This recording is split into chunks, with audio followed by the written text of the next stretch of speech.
안녕하세요. 이토마토 정석투자 김정수 전문가입니다.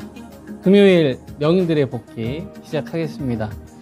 이번 주는 좀 폭우가 내렸는데요. 피해가 좀 상당했습니다. 여러분들 잘 대처하셨는지 좀 걱정스러운데 큰 피해 없으셨길 바랍니다.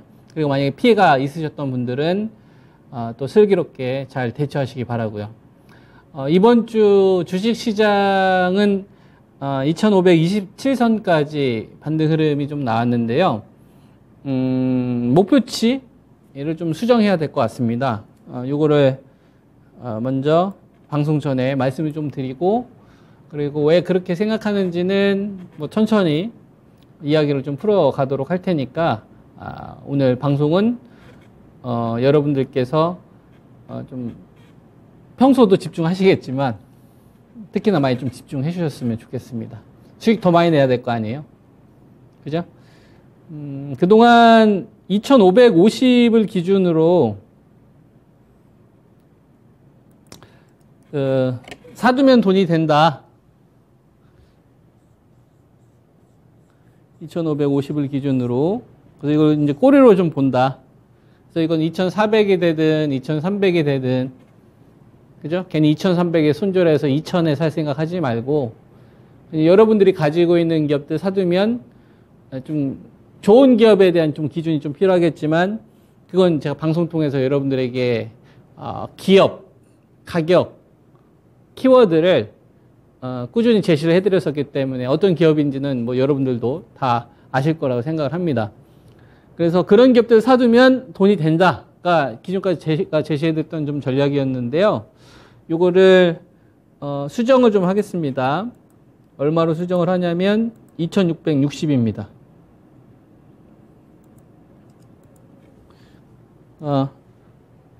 코스피 지수 이제 2550은 이제 잊으시고요. 이제 오늘부터는 코스피 지수 이제 2660. 그죠? 요걸 기준으로 보시면 되고, 아래쪽으로는 2410을 제시합니다. 이게 무슨 얘기냐면, 그러니까 2660은 싸다라는 의미고, 이거는 이제 싸다. 비싸다라고 논할 필요가 없는 자리고, 그리고 만약에 혹시라도 가는 과정 속에서 뭐 출렁거림이 있을 수 있잖아요. 그러면 2410 근처가 오게 되면 이제 적극적으로, 만약에 내가 배터리 살 기회를 놓쳤거나 IT 반도체나 바이오 또는 언택트를 좀 저가에 살 기회를 놓쳤다, 그러신 분들도 적극적으로 사면 되겠죠. 근데 이게 올지 안 올지는 잘 모르겠어요.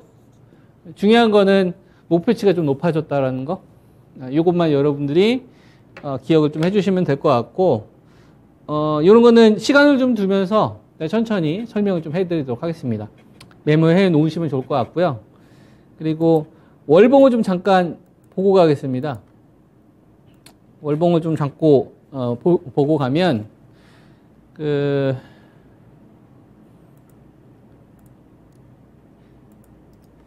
2020년 전으로 해서 제가 기준 라인 한번 접어 볼게요.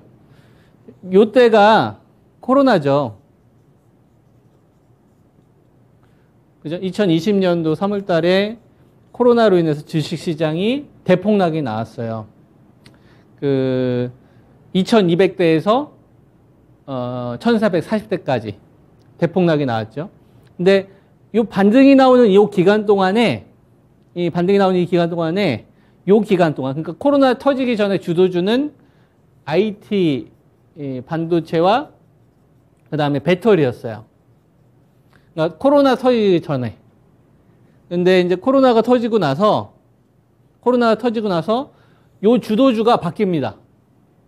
코로나에 의해서 하락을 했기 때문에 코로나를 해결해 줄 수 있는 바이오 제약이 치고 가죠.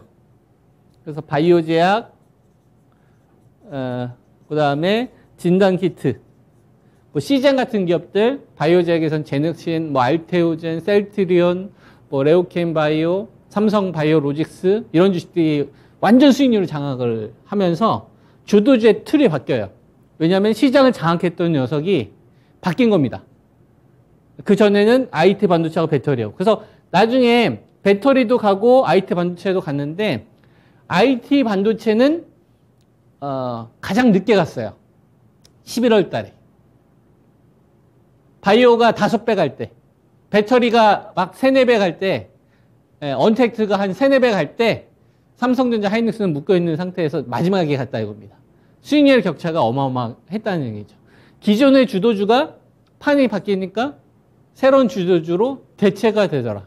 근데 이거는 이때만 있었던 게 아니라 이때도 큰 변화가 나왔었던 시기마다 이런 흐름들이 있었다 이겁니다. 요번에도 저는 마찬가지라고 보는 거예요. 그러니까 요 구간을 장악했던 주도주와 새롭게 시장 좀 이끌어가는 주도주 사이에서는 큰 변화가 있지 않겠느냐. 그 구간에서 좀 약한 주식들보다는 좀 강한 주식들 쪽에 대한 먼저 우리가 베팅 자금을 좀 키워놓고 거기서 수익을 좀 극대화한 다음에 좀 키높이가 나온다거나 했었을 때 가는 게 전체적인 계좌 수익률을 좀 끌어올리는 데는 훨씬 더 좀 효율적이기 때문에 이런 말씀을 좀 드리는 거고, 요걸 좀 잘 이해를 하셔서 여러분들 계좌 수익에 큰 도움이 좀 되셨으면 하는 바람이 있고요. 이해되시죠? 그래서 요거를 꼭 강조해 드리고 싶고, 2019년도 말 기준으로 보면 요때가 언제 얼마 정도로 끝났냐면 한 200선? 2000선 정도를 기준으로 보면 될 것 같습니다. 요때 우리나라가 얼마를 벌었냐면 104조를 벌었어요. 코스피 12억 결산법인들이. 시가총액을 기준으로 보면은 시총이 한 1540조 정도 됩니다. 시총으로 환산을 하면. 지금 시총은 얼마 정도 되냐면 1930조 정도 되죠.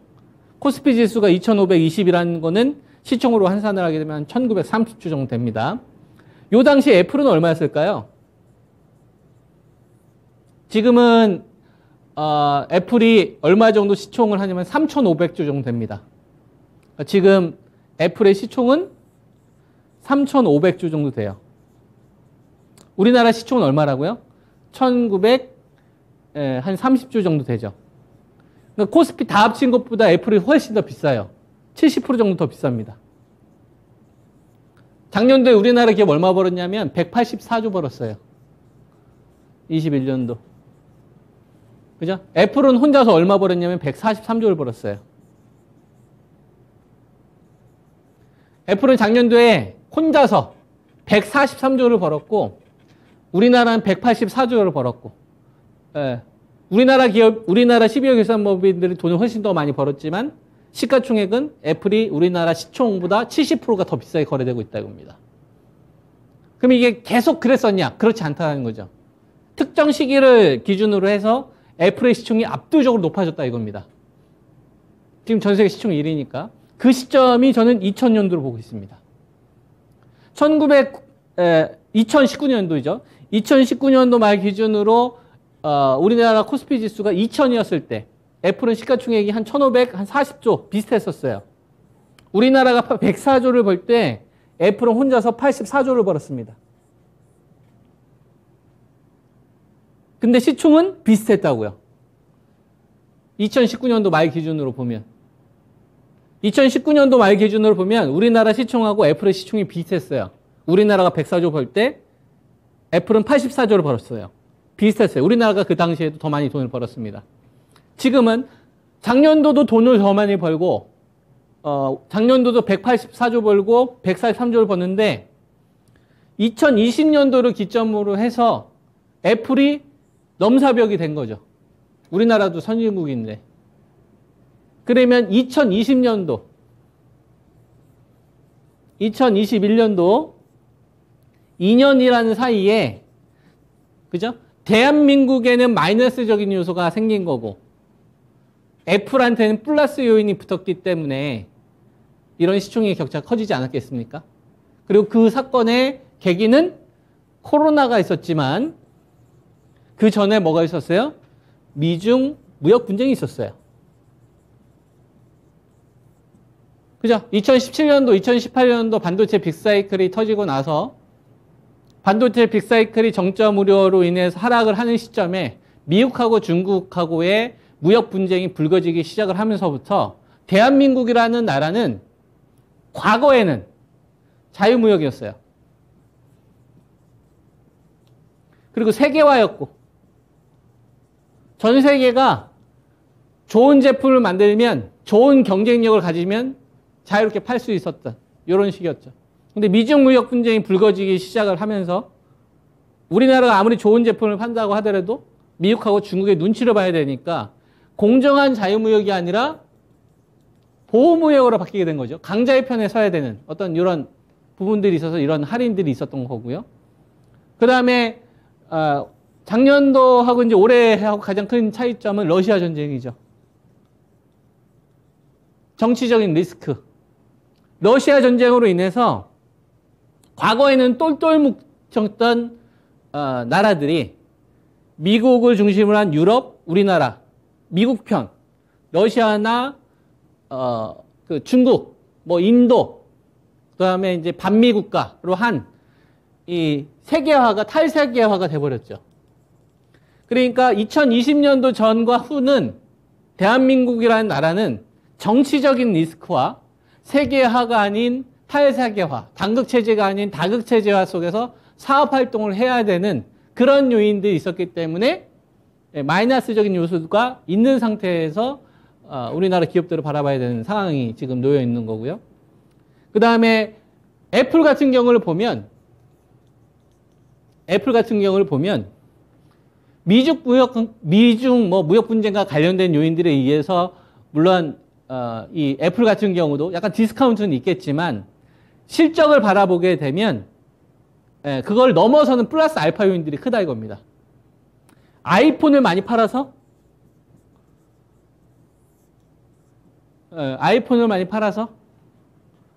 여러분 이걸로 이 밸류를 설명할 수 있을까요? 그렇지 않습니다. 플랫폼으로 보고 있기 때문에 그런 거예요. 아이폰이 1년에 한 2억 대 정도 판매하니까 5년만 팔아도 10억 대 아닙니까? 그죠? 그러면 2010년도부터 지금까지 전 세계 인구가 한 10억 명 이상 가지고 있다는 얘기예요. 근데 삼성은 없죠. 근데 애플은 있죠. 그죠? iOS를 가지고 있잖아요. 그러니까 소프트웨어도 같이 가지고 있는 거고 음악이나 뮤직을 비롯한 플랫폼 왕국이 되어버린 겁니다. 구독 서비스도 할 수 있고. 그리고 이걸 가지고 뭘 할 수 있어요? 애플카도 갈 수 있죠.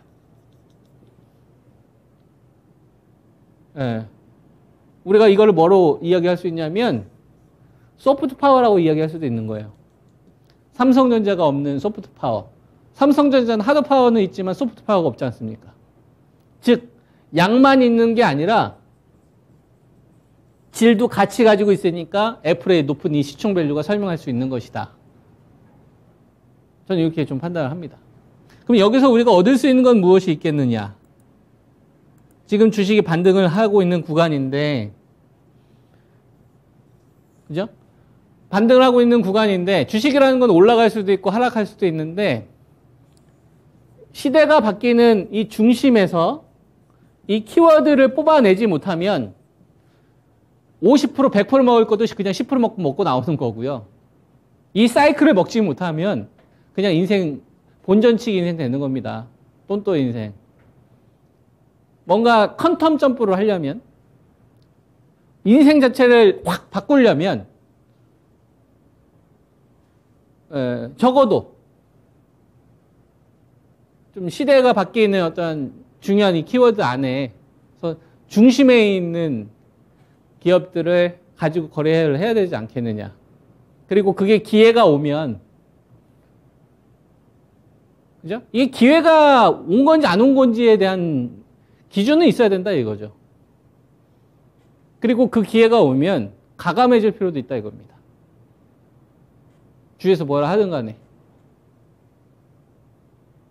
그러기 위해서 우리가 공부도 하는 거고, 역사도 알아야 되는 거고, 기업에 대한 내용도 아는 거고. 그래서 여태까지 방어를 할 줄 알아야 됐던 거고. 그런 거 아니겠습니까? 여러분들의 소중한 자산을 지키려면. 그럼 시대는 어느 시대로 가고 있느냐? 우리가 어떤 기업을 투자를 한다면 그 기업에 대한 기업도 있겠지만 가격도 있을 거고, 여유롭게 투자를 하려면 따라가지 않아야 될 거고, 손절하기 싫은 기업들을 내가 원하는 자리가 올 때까지 기다리는 좀 인내심도 필요한 거고, 그리고 내가 원하는 가격보다 더 떨어지면 과감하게 비중도 실을 수 있어야 되는 그 기업에 대한 확고함도 있어야 되는 거고. 그러기 위해서는 키워드를 정확하게 알고 있어야 되겠죠? 그죠? 이런 것들이 준비된 상태에서 업종과 종목을 선별을 해야 됩니다. 지금 여러분들이 가지고 있는 그 기업들이 정치적인 리스크가 앞으로 계속 발생이 될 텐데 이 정치적인 리스크가 지속되더라도 생존할 수 있는 업종이냐 기업이냐 그리고 그 이유는 뭐냐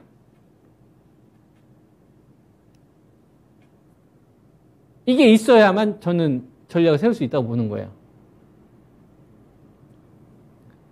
탈세계화가 되고 있는데 그럼 이런 정치적인 리스크와 탈세계화와 관련된 부분들이 앞으로 조금 더 심화가 된다고 하더라도 최악의 경우를 생각을 해보는 거죠. 그러더라도 멀티플이 계속 높아질 수 있을 만한 기업은 무엇이 있겠느냐. 즉 이런 걸 종합을 해봤을 때 지금 우리는 2527에서 여러분들이 가지고 있는 주식에 대해서 전략을 세우겠지만 그거보다 조금 더 생각을 크게 가보는 거예요. 뭐 지금 주식이 잠깐 좀 올라왔는데 뭐 이런 거 신경 씁니까? 한참 남았는데 여러분 한참 남았어요. 터지는 주식도 속출할 거고 이 구간에서 여러분들이 얼마만큼 먹느냐 이 차이입니다. 전 그렇게 생각해요. 그러려면은 중심 잘 잡아야 되니까 이런 게 여러분한테 도움이 되셨으면 좋겠어요. 그러면 우리가 지금 보면 7월 4일 날 지수가 터닝 포인트가 나왔는데 2분기 실적이 끝나고 이제 3분기 실적 발표되는 시점은 이제 11월 달을 넘어가야 됩니다. 그리고 이 기간 동안에 금리 인상 관련된 좀 피크 우려는 좀 사라진 상태고 그리고 가장 중요한 신용 물량이 대규모로 청산이 된 상태예요. 그래서 개인 투자가들보다는 털린 사람들이 많고 2300에서 추가 매수를 한 사람보다는 손절했다가 2000이나 1900을 기다렸다가 지금 올라와 버린 상황이란 말이에요. 그러면 이런 구간에서 여러분들은 어느 주식들 쪽으로 비중을 좀 집중하는 게 좋겠느냐. 앞서 이제 말씀드렸던 이런 상황들을 좀 고려를 해봤을 때 그거에 대해서 딱 명확하게 정리가 돼야 된다 이겁니다. 그래야 어느 쪽을 비중을 실어야 될지도 나오는 거고 얼마만큼 끌고 갈 건지에 대한 기준도 잡힐 수가 있다 이거죠. 이게 없는 상태에서 그냥 종목에 대한 걸 얘기를 하다 보면 오래 못 가요. 또 휘둘릴 겁니다. 또 불나방처럼. 근데 주식은 그렇게 하면 안 되거든요. 기업에 더 집중을 해야 되거든요. 그러면 이거를 우리가 이렇게 한번 생각을 해보는 거예요. 지금까지 주식시장 관련돼서 제가 여러분들에게 제시해드린 전략은 3,300 언제든지 빠질 수 있으니까 좋은 기업 싸게 사자 해서 정말 말도 안 될 정도로 그 당시에 낮은 가격도 제시했었잖아요. 포스코홀딩스도 33만 원에 사지 말고 23만 원에 사라. 롯데케미칼 28만 원에 사지 말고 16만 9천까지 기다리자. 뭐 이런 식으로 SK 하이닉스 13만 2천 사지 말고 막 그죠? 9만 8천 원, 8만 8천 원 기다리자. 뭐 이런 식으로 했지 않습니까? 그러면 이 구간에서는 기본 전략이 좋은 기업 싸게 사는 거였어요. 좋은 기업 싸게 사자가 기본 전략이었어요. 그죠? 그러면 이걸 이제 매수 포인트로 본다면 매도 이건 뭐 해야 돼요? 쌌을 때 매도하면 됩니까? 안 된다 이거예요. 여러분들이 가지고 있는 주식이 쌌어요. 싸게 매수한 것 같아. 그래서 좀 반등 나왔어. 그래서 파는 건 잘못됐다 이거예요. 여러분들이 가지고 있는 주식이 비싸졌을 때 매도해야 된다 이겁니다. 비싸지려면 주식시장에 뭐가 들어와야 돼요? 유동성이 들어와야 돼요. 지금 7조 정도 거래되고 있죠. 택도 없어요. 여러분들이 가지고 있는 주식들은 이 주식 살려고 했는데 못 샀는데 지금이라도 살까? 일단 모르겠다. 일단 사자. 이런 자금들이 들어와야 된다고. 그때까지는 여유가 있는 거예요. 무슨 말인지 이해되십니까? 그래서 여러분들이 가지고 있는 공략하고 있는 주식이 싼지 비싼지에 대한 기준은 일단 있는 상태에서 전략을 한번 세워보자. 그러면 10가지의 스킬보다 이 한 가지의 제 이런 어떤 투자 조언이 더 큰 결과가 나올 겁니다. 이 주식을 싸게 샀다면 반등 나와서 파는 게 아니라 비싸질 때까지 기다리는 거예요. 싸게 샀으니까. 그러니까 꼭지에 살 필요 없잖아요. 무슨 말인지 이해되죠? 네, 이렇게 좀 말씀을 좀 드리겠습니다. 그래서 바이오제약 관련되어서는 삼성 바이오로직스는 80만 원대 초반대 여기서 이제 방어에 성공을 했고, 이 주식이 비싸지 않다라고 하려면 97, 8만 원 넘어가야 됩니다. 그때쯤 되면 이 주식은 싸지 않은 주식이 되는 거죠. 비싸지기 시작을 하는 거죠. 그 다음에 이제 셀트리온 같은 경우도 보면 20만 8천 원인데, 지금은 아주 싼 자리로 제가 여러분들이 제시를 한다면 네미시마 때 가격이 15만 6천 원이었고 트룩시마가 18만 2천 원이었잖아요. 지금은 한 허주마 정도 반영된 겁니다. 네미시마 SC가 남았죠. 그러니까 지금 가격이 비싸다라고 할 수는 없습니다. 이해되시죠? 그러니까 매도할 어떤 포인트가 안 보이고요. SK바이오사이언스는 지금 뭐 빌 게이츠와 관련된 최근 들어 좀 이슈가 있어서 움직였는데, 이 주식은 16만 2천 원이 기준입니다. 그때부터는 비싸지는 거예요. 아시겠죠? 이렇게 이제 보면 되겠고, 그 다음에 유한양행, 레키로나 가장 중요한 글로벌 임상 3상이 올해 발표될 예정입니다. 연말에. 그래서 이거는 5만 8천 원, 밑은 싸다. 5만 8천 원, 좀 더 빠지면 한 5만 3천 원. 요 공간에 들어오면 저는 매수 포인트로 보고 있습니다. 그죠? 레키로나 임상 3상 발표되기 전까지 이렇게 일단 바이오제약 기준을 제시를 해드리고요. 그 다음에 배터리 쪽을 보면은 에너지 솔루션. 요거는 이제 35만 원대하고 39만 원대가 좋은 기업 싸게 사는 가격대 기준을 제시를 해드렸잖아요. 지금 가격은 딱 적정 가격입니다. 비싼 가격은 아니고 적정 가격인 거죠. 보유자 입장에서는 비싸질 때까지 조금 더 기다리셔야 될 거고, 신규자의 입장에서는 다른 걸 공략을 하셔야 되겠죠. 삼성 SDI 같은 경우를 보게 되면 지금 50만 원대 초반을 여러분들에게 매수 기준을 제시를 해드렸었고, 그 이전에는 51에서 53.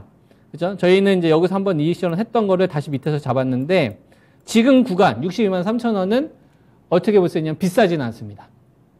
적정 가격보다는 조금 더 다운됐다. 그죠? 목표치가 많이 남았다. 이렇게 그 말씀을 좀 드릴 수 있을 것 같고요. 그 다음에 삼성전자. 그죠? 삼성전자는 6만 6천에서 이제 6만 7천 원으로 그동안 여러분들이 제시해 드렸는데 6만 8천 원으로 업데이트를 업합니다. 6만 8,500원. 6만 8,500원 밑은 싼 겁니다. 그 다음 SK 하이닉스. SK 하이닉스는 9만 3,300원 정도 되는데요. 9만 8천 원하고 그 다음에 이제 8만 8천 원. 이 가격대는 그대로 좀 유지를 하시면 될 것 같습니다. 그 다음에 이제 LG전자입니다. LG전자 같은 경우는 이제 9만 1,000원 밑으로는 매수 의견을 좀 드렸었고, 지금 10만 1,000원 정도 좀 됐잖아요. 이 주식은 10만 원 이상은 싸지 않은 가격대다. 이렇게 보시면 될 것 같고요. 그 다음에 뭐 LG 디스플레이 16,500원. 그 다음에 삼성전기. 딱 적정 가격입니다. 아시겠죠? 싸진 않아요. 그리고 롯데케미칼 16만 9천 원을 기준으로 여러분들 제시를 해드렸었는데, 이 주식은 21만 원짜리 넘어가면 그때부터는 비싸지는 가격대다. 이렇게 이제 보시면 되겠고, 그 다음에 포스코홀딩스. 포스코홀딩스는 23만 3천 원을 기준으로 여러분들에게 매수 의견을 좀 드렸던 주식인데, 자사주 매각 관련된 호재가 나왔습니다. 이거는 좀 챙기면서 가야 됩니다. 호재 나왔을 때는. 그죠? 이 주식은 이제 27만 원에서 28만 원 넘어가는 자리. 저 자리가 넘어가게 되면 이제 적정 가격을 넘어가기 시작을 한다.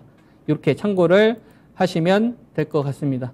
네이버하고 이제 카카오는 뭐 지난주에 이제 제가 말씀드렸던 가격대 다 기억하시죠? 네이버는 28만 3천 원이고, 카카오 같은 경우는 7만 원짜리가 7만 7천 원을 좀 올라갔고, 9만 원 가격은 조금 더 높아졌다. 이런 식으로 전체적으로 레벨업이 좀 됐으니까, 보유하시거나 관심 있으신 분들은 요 목표치, 그 다음에 가격대를 잘 참고하셔서 여러분들 계좌 좋은 결과로 이어지시기 바랍니다.